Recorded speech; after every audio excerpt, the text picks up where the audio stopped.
Hi, welcome to Viji's info. இன்றைக்கி நம்ம சூப்பரான ஒரு திருப்பதி லட்டு செய்வோம்.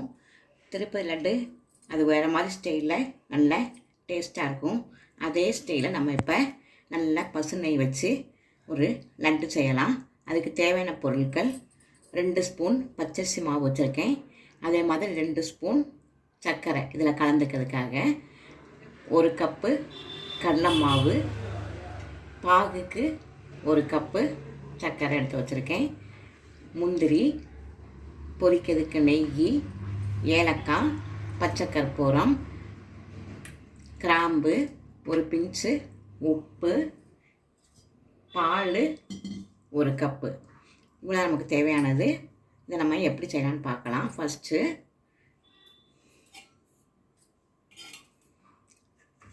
இந்த பச்சரிசி மாவை இதில் போட்டுக்கலாம். அதே மாதிரி அதிலேயே 2 ஸ்பூன் சர்க்கரை,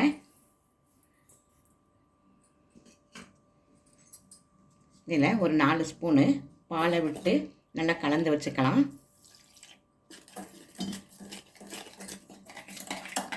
நல்லா சர்க்கரை நல்லா கரையட்டும்.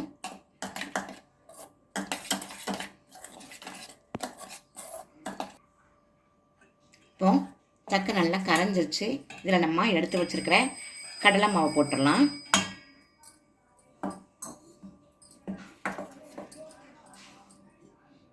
இப்போ இந்த பாலை விட்டு நல்லா பூந்தி பதத்துக்கு நம்ம கரைச்சிக்கலாம்.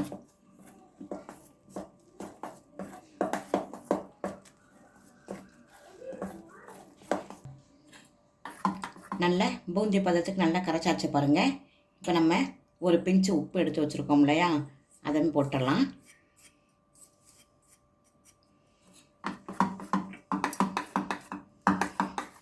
இந்த பதத்துக்கு கரைச்சிக்கோங்க. பூந்தி சைஸுக்கு இப்படி தான் இருக்கணும். ரொம்பவும் கெட்டி இல்லாமல் ரொம்பவும் தண்ணி இல்லாமல் இப்படி கரைச்சிக்கலாம். இப்போ நம்ம பூந்தி போடலாம். இப்போ நம்ம 1 ஸ்பூன் நெய்யை விட்டு இந்த பூந்தியை பொரித்து எடுத்துடலாம். இதை முந்திரியை பொரித்து எடுத்துடலாம்.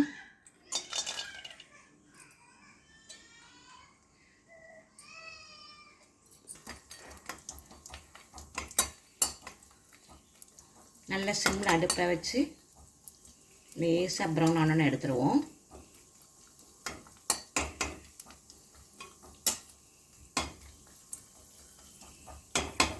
போதும், இந்த கலர் வந்தாலும் நம்ம எடுத்துடலாம்.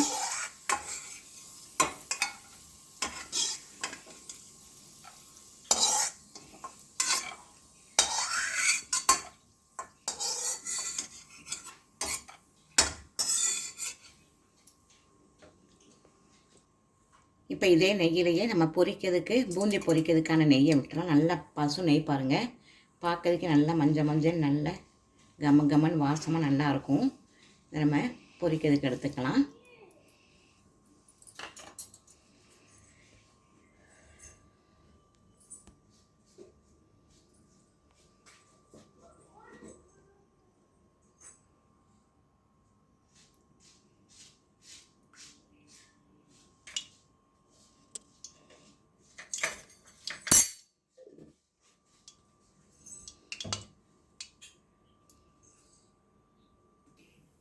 நெய் நல்லா காஞ்சிருச்சு.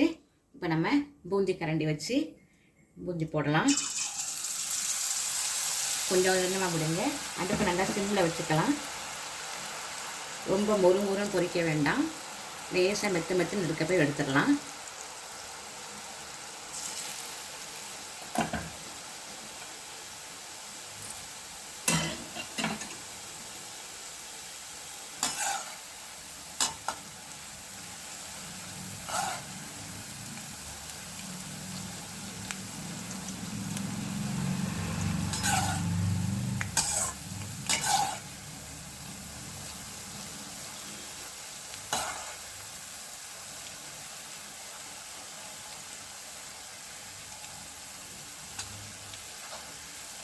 இந்த அளவுடைய எடுத்துருவோம். நம்ம காரா பூந்தி மாதிரி நல்ல மொறுன்னு எடுக்க வேண்டாம்.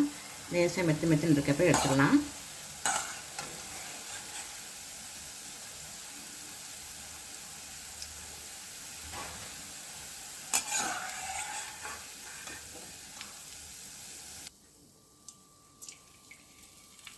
இதே மாதிரி எல்லாத்தையுமே நம்ம பொரிச்சு எடுத்துருவோம்.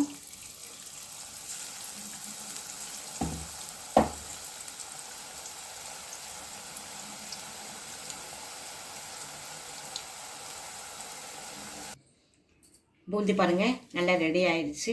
நல்லா அழகாக பொரிச்சாச்சு பாருங்கள். இப்படி தான் பொரிக்கணும். ரொம்ப முறுமுறுன்னு இல்லாமல் பொரிச்சு எடுத்தாச்சு. இதை மிக்ஸி ஜாரில் போட்டு ஒரு அடி அடிச்சிடலாம்.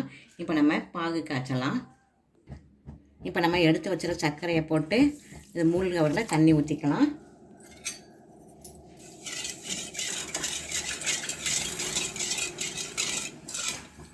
ஒரு கம்பி பதம் வர வரையில் நம்ம இதை கிளறிடுவோம்.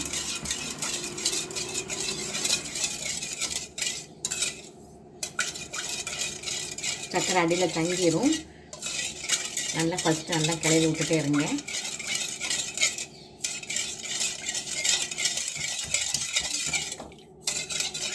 அடுப்பு நல்லா சிம்மில் வச்சுக்கலாம். சிம்மில் வச்சுட்டு கிளறுவோம்.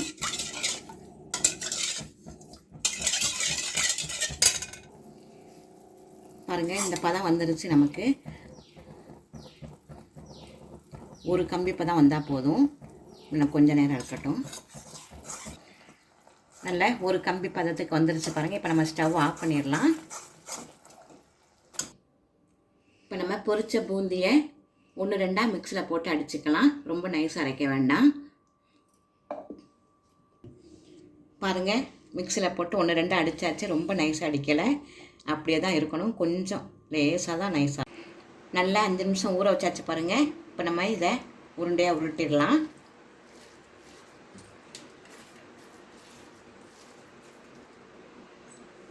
ஒரு ஸ்பூன் நெய் விட்டுறலாம்.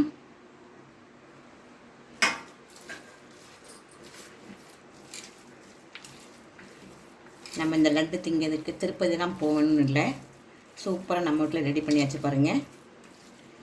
நல்ல வாசமாக நல்ல டேஸ்ட்டாக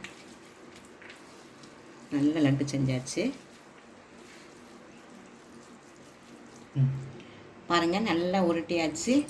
செம்மையான லட்டு ரெடி ஆயிடுச்சு. நம்ம இப்போ எல்லாத்தையும் உருட்டிடலாம். பாருங்கள் திருப்பதி லட்டு ரெடி ஆயிடுச்சு. நல்ல ஈஸியாகவும் செய்யலாம், நல்ல டேஸ்ட்டாகவும் நம்ம வீட்டிலே செய்யலாம். இதுக்கு திருப்பதிக்கு தான் போகணும்னு இல்லை, நல்ல பசுனை நம்ம வீட்டில் இருந்ததுன்னா இதை வச்சு இதே மாதிரி ஒரு தடவை செஞ்சு பாருங்கள். அசத்தலாக இருக்கும். இந்த டேஸ்ட் உங்களுக்கு ரொம்ப பிடிக்கும். இந்த ரெசிபி உங்களுக்கு பிடிச்சிருந்ததுன்னா லைக் பண்ணுங்கள், ஷேர் பண்ணுங்கள், சப்ஸ்கிரைப் பண்ணுங்கள், பெல் ஐக்கானை தட்டி விடுங்க. மற்றும் ஒரு நல்ல ரெசிபியை உங்களை சந்திக்கிறேன். பாய்.